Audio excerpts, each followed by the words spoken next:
علم غیب کو کس طرح ماننا چاہیے کہ حضور صلی اللہ علیہ وسلم کو عالم الغیب کہنا درست ہے؟ پہلی بات تو ہے کہ سرکار کو عالم الغیب نہیں کہہ سکتے. ویسے تو لفظی ترجمہ عالم مانے جاننے والا، غیب مانے غیب، غیب کا جاننے والا.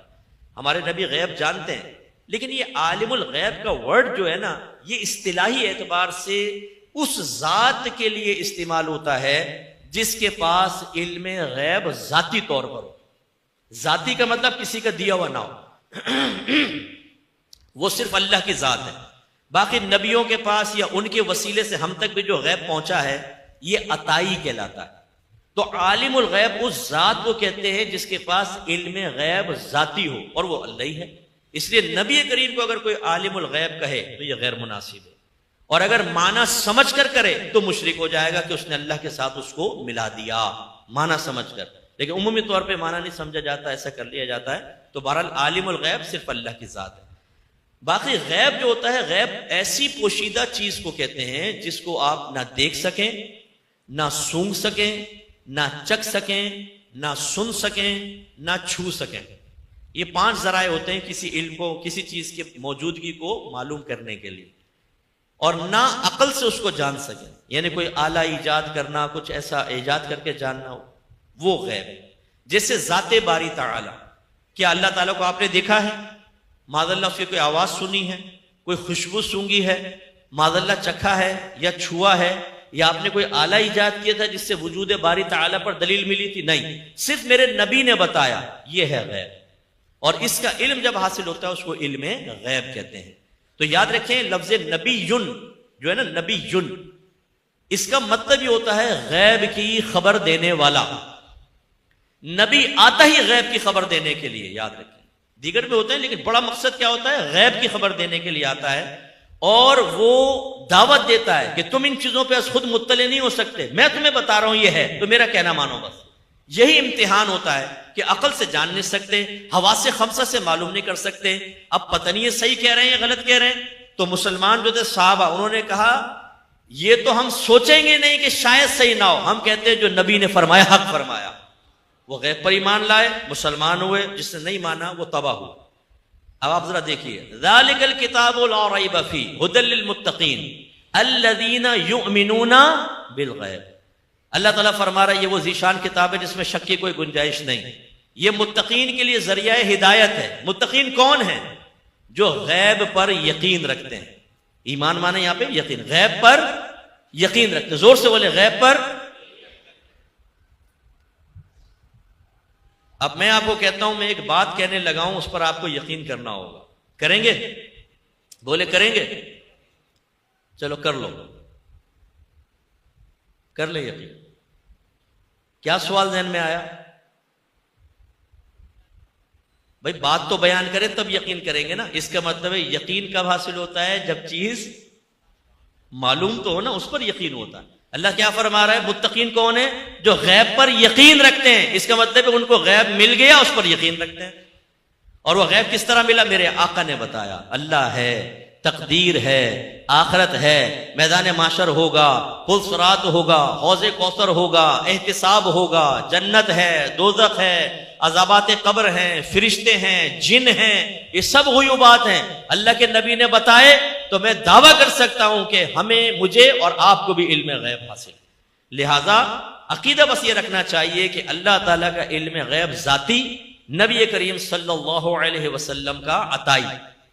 اللہ تبارک و تعالیٰ کا قدیم یعنی ہمیشہ سے ہے. نبی کریم صلی اللہ علیہ وسلم کا غیر قدیم ہے، یعنی پہلے آپ کے پاس نہیں تھا پھر اللہ نے دیا. اس کو خاص لفظ سے تعبیر کرتے ہیں حادث.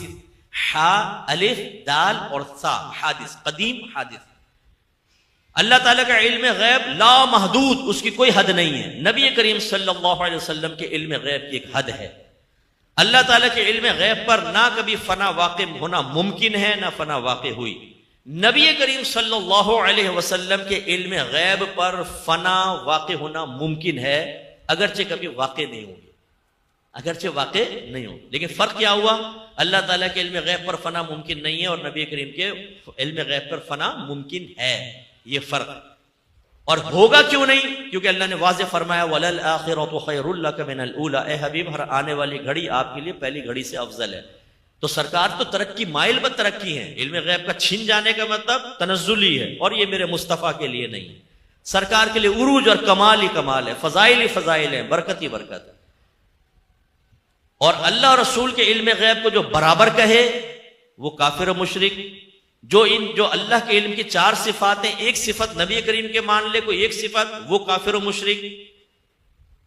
اور یہ یاد رکھیں کہ نبی کریم صلی اللہ علیہ وسلم کو علم غیب بتدریج آہستہ آہستہ دیا گیا، جیسے جیسے قرآن کی آیات نازل ہوئیں، اس قرآن سے متعلق جتنے علوم غیبیت سرکار کو ملے، پھر اگلی آیت، پھر ملے، پھر اگلی آیت، پھر ملے، پھر آگے، اس طرح ہوتے ہوتے پورے قرآن کا نزول تمام ہوا۔ یہ اللہ نے الہامات مزید فرمائے، تو پھر 23 سالہ زندگی کے اندر اعلان نبوت کے بعد سرکار کو علم غیب اللہ نے دیا، جس کو ما کانا وما یکون کا علم بھی کہتے ہیں۔ مخلوق کی پیدائش سے لے کر اور لوگوں کے جنت دوزخ میں جانے تک اللہ تعالیٰ نے سب کچھ آپ کہنے لگا ہوں سنو اور خاموش ہو جاؤں، تو آپ کہیں گے نا وہ سب بتائیں، میں کہوں جان لو، تو آپ کہیں گے جب تک آپ بیان نہیں کریں گے ہمیں کیسے پتہ چلے گا؟ اس کا مطلب ہے جو آپ کے اندر ہے وہ جب آپ کہیں گے تو وہ بیان بنے گا، آپ کا معافی ضمیر ظاہر ہوگا۔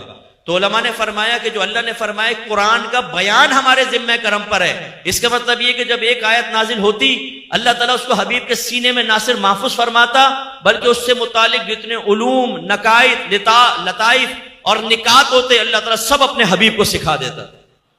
اللہ تعالیٰ سکھانے والا اور میرے آقا سیکھنے والے، اندازہ کریں سکھانے والا بھی کامل، سیکھنے والا کامل، میرے نبی کے علوم کی کیا انتہا ہو۔ اسی لیے علماء نے بیان فرمایا کہ ایک چڑیا سمندر میں اپنی چونچ ڈال کر نکالے اور اس کی چونچ سے قطرہ گرے تو تمام مخلوق کے علم کی مثال ایسی ہے جیسے اس چڑیا کی چونچ سے گرنے والا پانی کا قطرہ، اور میرے حبیب کے علم کی مثال ایسی ہے جیسے پورا سمندر۔ اتنے علوم ہیں میرے آقا کے پاس۔ حاضر و ناظر کا مفہوم بیان کرتے ہوں بھائی، اتنے لمبے لمبے مفہوم اس مختصر وقت میں۔ حاضر مانے ایک تو لغوی معنی ہوتا ہے، حاضر بمانے موجود اور ناظر بمانے دیکھنے والا۔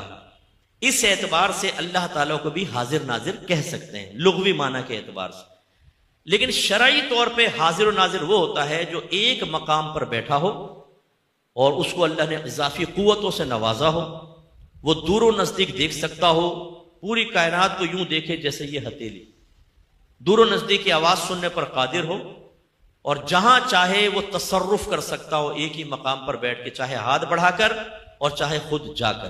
جس میں یہ صفات جمع ہوتی ہیں اس کو کہتے ہیں حاضر و ناظر۔ اور شرعی طور پر ہمارے نبی حاضر و ناظر ہو سکتے ہیں، اللہ کے لیے شرعی طور پر حاضر و ناظر نہیں کہا جا سکتا، کیونکہ اس میں کیا شرط ہے؟ ایک مقام پر بیٹھ کر، اور اللہ تعالیٰ جگہ اور مکان سے پاک و صاف ہے۔ اسی لیے جال حق میں حکیم الامت احمد یار خان نعیمی رحمۃ اللہ علیہ فرماتے ہیں کہ اللہ کو حاضر ناظر جاننا بے دینی ہے۔ تو کس اعتبار سے؟ شرعی اصطلاح کے اعتبار سے آپ نے بیان فرمایا۔ ہمارا عقیدہ یہ ہے کہ ہمارے آقا صلی اللہ علیہ وسلم اپنی قبر انور میں بالکل ویسے حیات ہیں جیسے آج سے کم و بیش 1500 سال پہلے آپ دنیا میں جلوہ افروز تھے۔ دور و نزدیک کی آوازیں سنتے ہیں اللہ تعالیٰ کی قدرت کاملہ سے، اور پورے تمام کائنات کو ایسے دیکھتے ہیں جیسے یہ ہتھیلی۔ اور میرے آقا تصرف فرما کے چاہیں تو وہیں سے تصرف فرما سکتے ہیں، چاہے تو اپنے جسم کے ساتھ تشریف لا سکتے ہیں۔ اب اس سب کے اوپر دلائل موجود ہیں، اب ٹائم نہیں ہے ایک حاضر ناظر کا بیان رکھیں، یہاں پر پورے دلائل کے ساتھ آپ کو بیان کرتے ہیں، قرآن و حدیث کے دلائل کے ساتھ سب چیزیں موجود ہیں۔ یہ ہمارا عقیدہ ہے، اور اسی عقیدے کی بنیاد پر یہ آتا ہے اختلاف۔ نبی کریم صلی اللہ علیہ وسلم کو یا رسول اللہ دور سے کہنا جائز ہے کہ نہیں؟ جو نبی کریم کو حاضر ناظر نہیں مانتے وہ کہتے ہیں کیسے ہو سکتا ہے کہ نبی کریم اتنے دور بیٹھ کے یہاں سے آپ کی فریاد سن لیں، اور جو یہ کہتے ہیں نبی کریم سن سکتے ہیں دور و نزدیک کی آواز، وہ یا رسول اللہ کہتے ہیں کہ ہماری آواز وہاں تک پہنچے گی۔ صحیح عقیدہ کیا ہے؟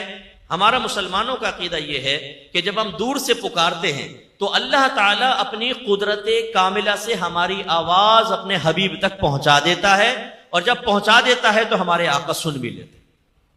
تو اس کا مطلب ہے کہ نبی کریم کی سماعت کو ہم نے بنیاد نہیں بنایا، بنیاد کس کو بنایا؟ اللہ تعالیٰ کی قدرت کاملہ۔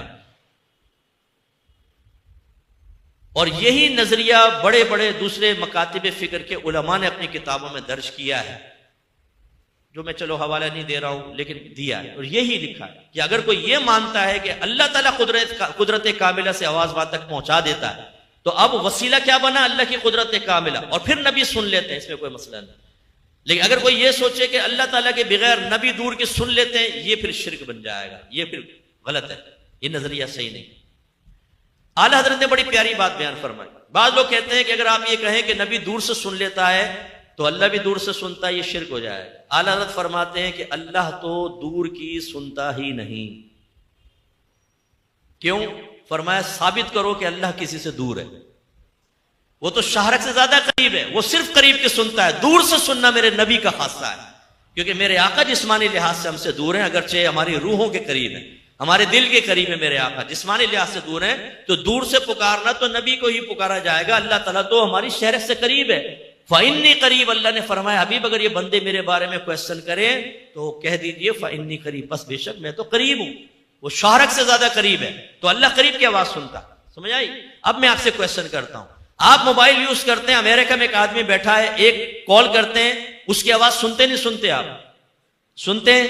ایک لائیو میچ چل رہا ہوتا ہے برطانیہ کے اندر، یہاں بیٹھ کے آپ دیکھ رہے نہیں دیکھ رہے؟ اب آپ دور کی سن بھی رہے ہیں اور دیکھ بھی رہے ہیں، بتائیں شرک ہوگا کہ نہیں ہوگا؟ جواب کیا ہوگا؟ نہیں صاحب، ہم یہ کوئی دعویٰ کر رہے ہیں، ہم تو یہ ڈیوائس کے ذریعے کر، اس کا مطلب ڈیوائس بیچ میں آ گئی تو شرک ختم، اور ہم ڈیوائس نہیں، ہم اللہ کی قدرت کاملہ کو کہتے ہیں، وہ بیچ میں ہے۔ جب قدرت کاملہ بطور وسیلہ بیچ میں ہے تو شرک کہاں ہوا؟ پھر شرک اڑ گیا۔